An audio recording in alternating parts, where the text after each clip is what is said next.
আসসালামু আলাইকুম। আশা করছি সবাই ভালো আছেন। আল্লাহর রহমতে আমিও ভালো আছি। আজ বিকেলে গিয়েছিলাম একটু ডক্টরের কাছে ছেলেকে নিয়ে, বাট আসার পথে দেখলাম যে দিদি একটা কিছু বিক্রি করছে। তো গিয়ে দেখি যে আমার পছন্দের একটা জিনিস বিক্রি করছে, সেটা হচ্ছে আর কিছু না, জুমের ভুট্টা। তো এটা বরাবরই এটার অপেক্ষায় থাকে আমি, কখন সিজন আসবে। এটা এখন হালকা পাতলা উঠতেছে মেবি, আর এই সিজনের ভুট্টাটা পাওয়া যায়। এটা খুবই ইউনিক একটা কালার, আর স্বাদও আলাদা। আমরা যে দেশি ভুট্টাটা খাই এটা থেকে এটার স্বাদ অনেক আলাদা। এটা একবার যে খাবে তার বারবার খেতে মন চায়। বিশেষ করে আমার ছেলে তো এটার একেবারে ভক্ত বললেই চলে। সে এটা বারবারই খেতে চায়।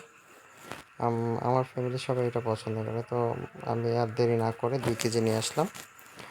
তো বললাম, বাসায় এসে বললাম ছেলের মাকে যে এটা সেদ্ধ করো, গরম গরম খাবো।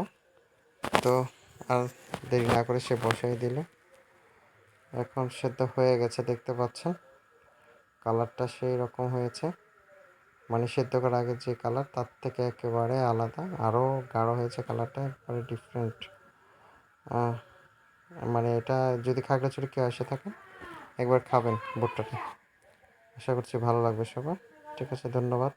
Bye bye, tata.